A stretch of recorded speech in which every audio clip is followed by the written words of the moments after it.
get in the smoke. Call 877-448-0433 to get on the air.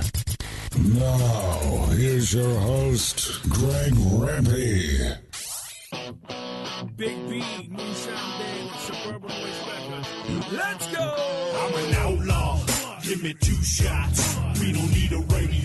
All right, coming back, we are just at about 37 past the hour. Thanks again to Jim Shaheen for joining me, WashingtonPost.com writer. Survey Tuesday questions, your best cut of steak, lump charcoal or briquette, and who wins the NCAA basketball tournament. Weigh in. We're going to be getting our next guests' ideas and thoughts on that as well. Who happens to be moving on to the regional rounds of the Sam's Club National Tour thanks to his reserve grand champion this past weekend in Westworth Village, Texas. Pitmaster of Smoke on Wheels and friend of the show, Andy Groneman, joins me here on the show. Andy, how are you, buddy? Good. How's it going? Doing absolutely fabulous, Andy. Appreciate you making time for the show. And you know, I kind of got you in a tight spot here because it's not one of the the longer segments because I had it booked out for a couple other guest weeks in advance. But I wanted to get you in kind of following this whole Sam's Club thing unfold over the course of the year. So if we could, we'll kind of press right into it, Andy. Can you give us kind of a brief recap of the weekend and how the cook went in an overall sense for you and the team? So I see George in the room. The cook actually went great. We had an 8.5 hour drive down there, got everything set up. Compared to last year's Sam's Club, actually this year seemed to go much smoother. Power was there when they said it would be there. Things moved the way that we would expect them to. So from a cook perspective, the contest was actually, pretty straightforward and an easy cook. Had a little bit of wind, but the weather was beautiful. And went to Dallas just to see a lot of our friends down there that we don't get to see. So we were going to have a good time regardless. Last year I got stumped in Texas, but we decided to go back anyway. Andy, where are you home based out of, buddy? Kansas City. All right, Kansas City, Missouri, right? Kansas. And what's with the two states having the same freaking city? I never understand. Kansas City, Kansas is where Smoke on Wheels is out of. All right, so let's go ahead and get a closer look at the individual categories, Andy. And we call them out here on the show as you get called out at the competition. So we start with chicken. You get a 4th overall. And kind of keep with the categories here. Don't jump ahead. How did you feel about chicken as you turn it in? And let me ask you 2 questions, I guess. How did you feel about it? And then are you a team that tastes your turn-ins prior to running in case there's any type of adjustment that might be needed? Or do you just take it off, turn it in, and run it? No, we do. We taste it before we turn it in. And then chicken, is usually pretty solid for us. We've got the process down. So we thought chicken was good going in. Thought that was a great category for us, and it wouldn't hurt us. And anytime we get a call in chicken, we usually feel good about the comp. If we don't get a call in chicken, then maybe our flavor profiles didn't mix, and we're kind of worried for the rest of the awards. But when we get a call in chicken, we usually feel pretty good about it. How has your chicken been over the last 24 months? Pretty consistent, or you up and down? Yeah, with a lot of people. Yeah, pretty consistent. We get regular calls in chicken, so we've been pretty happy with it. All right, next one up was ribs. So another top 10 call. You get 7th overall. How did the ribs turn out for you? Were you happy with 7th? Do you think they do a little bit better, or were you? I thought they were better than that myself, but we worked all winter on a new rib recipe because last year our ribs were okay, but they weren't hitting every time like I wanted them to. So we feel hard this winter on ribs and came out at the start of the season with a 180 in ribs in Great Bend. So ribs were as good as they were in Great Bend, so I was hoping for a strong rib placement. You a spare or a loin bag guy? Spare. St. Louis? Yes, sir. All right. So then we get to pork. 14th in pork, so you don't get any call. You have no idea where you fare. And I didn't look, and I can't believe I didn't actually do this. Was this a packed-out competition? Was there 30 total teams there? 29. All right, 29, so just shy 1. What did you think about the pork? And, just mindset, when you don't hear your name called, where do you go to? Do you go to, man, we screwed up totally and we're in last place? Or do you think, man, we're probably just right outside that top 10? So I typically... when we didn't get a pork call, our pork was solid. We've had solid pork the last few years, so I was a little worried about that because several of the calls, there'd been ties in the top 10 up to that point. So you knew that the scoring was really tight. So I was worried that potentially not getting a call in pork would take us out of contention. Andy Groneman joining us here on the show from Smoke on Wheels. SmokeOnWheels.com is his website, by the way, if you want to check it out. And then you finish up with brisket, third overall. So, 3 out of the 4 categories doing absolutely well. How did you feel about that brisket? Brisket we thought was real solid going in, and when we got the call in brisket, again, I still felt like probably didn't have a shot at anything without getting a pork call, because you had you had Papa Charlie's with 2 first place calls. You had Caveman Cuisine with solid calls in there with a couple of seconds.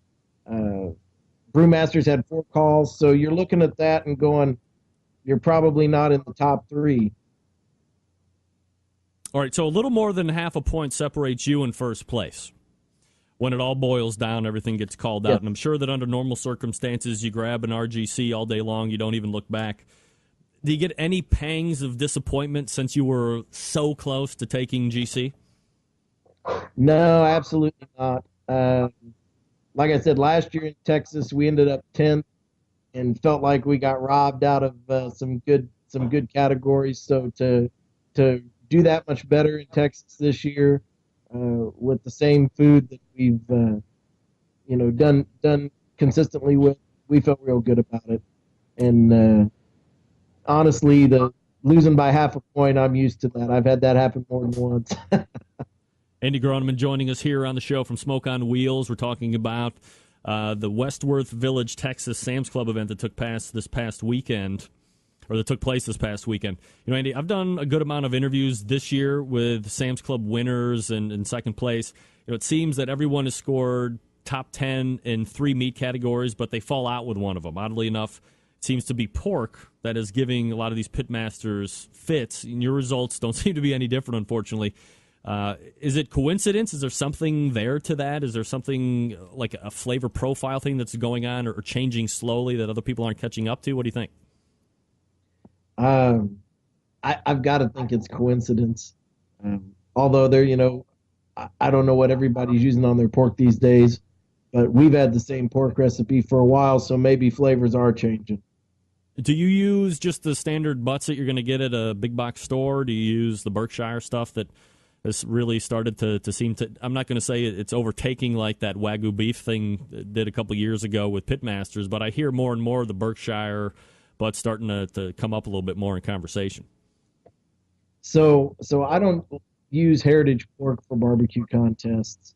Same with the beef. I'm not a fan of Wagyu for a barbecue contest either. I think if you're going to cook and cook that stuff long, and you're going to add all of the flavor that you're going to it to try and get that one bite pop for the judges, I think you overpower the Berkshire pork flavor when you're doing all the other things to the meat that you do to get those judges to pop. So I just use regular old, Restaurant Depot or Sam's Club IBP pork and roll with it that way. So the important part in this competition, of course, finishing the top 6. You get to move on to the regional rounds. Are you able to grab some added confidence for the next session, given the finish that you had this past weekend, or is it even harder given the quality of teams you're going to be facing next round? The quality of teams next round are going to be outrageous, I'm sure. That Midwest Regional is going to be tough. Are you pumped up about it? Absolutely.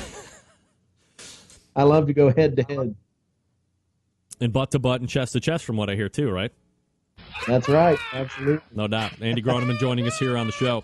All right, Andy, you have a pork and a chicken marinade that seems to be gaining quite a bit of popularity on the circuit. Could you possibly tell us a little bit about it and how it differs from some of these other products that you see on the market today? So we have 2 marinades out on the market. We have what's called a barbecue marinade.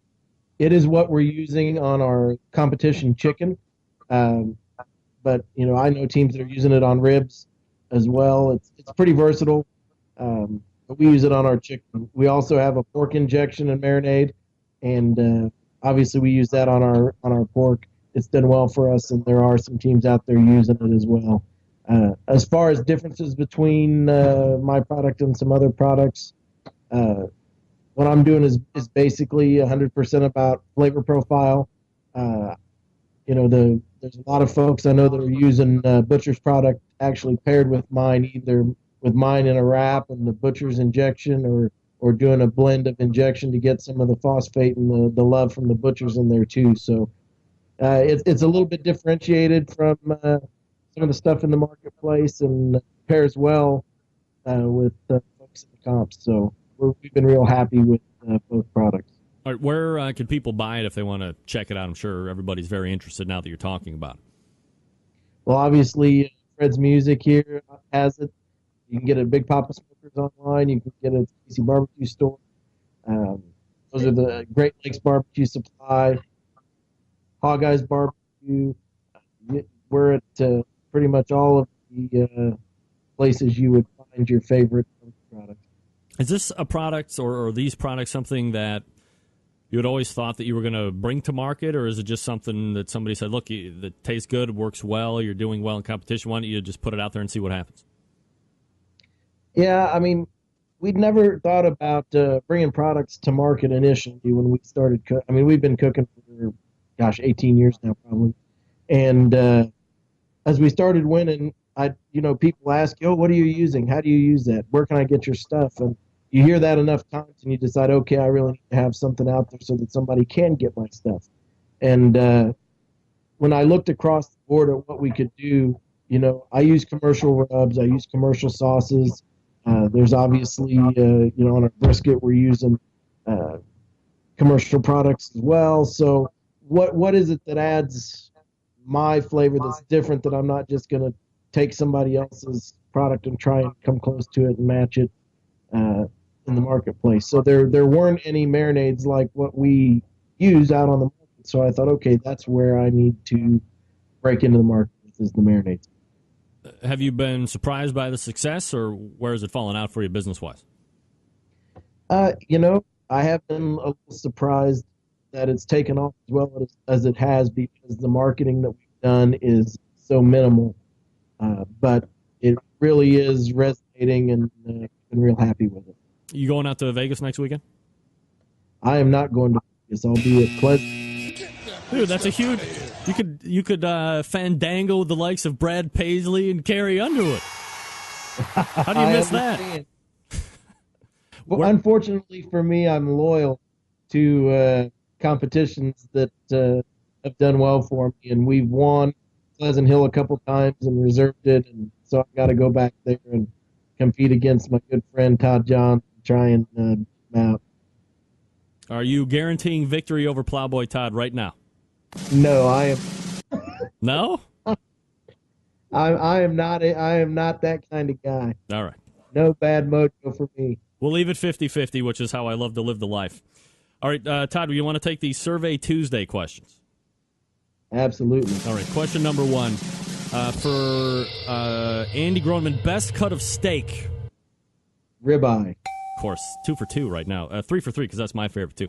Lump charcoal or briquette if you have to make the choice? Well, lump if I have to make the choice, but pellets would be the right answer. Of course. And question number... sorry, that's the wrong one here. Question number 3. Who's going to win the NCAA basketball tournament? The KU Jayhawks. No. How many times? Weren't you just listening? It's going to be the Ohio University Bobcats. Proud alum, 1997. It's twice I've said I it. heard that. All right, so you're going to be competing this coming weekend. Good luck. Tell Todd I said hi. And we are talking with Andy Groneman. He's the Pitmaster Smoke on Wheels barbecue team. Andy, congratulations again on the finish this past weekend in Texas. Good luck in the next round, and thanks for coming on tonight. I appreciate it. Thanks. You got it. There he is. Andy, always a good guy to talk to, and doing very well with that the marinades. The pork and the chicken. I believe I did ask him, because I've been trying to do a very good job at making sure the technical side of things are running well here on the show, especially for the people that are doing the Skype. I don't know if you've noticed, but 2 for 2 guests, aside from that first minute when I had to call Jim Shaheen back. The audios are synced up very nice with the video. Usually it's a little delayed. So Andy bringing it very strong in that segment. I know him and Todd are tight, but I want to hear somebody say, yeah, you know what? Coming for him. I'm coming for him now.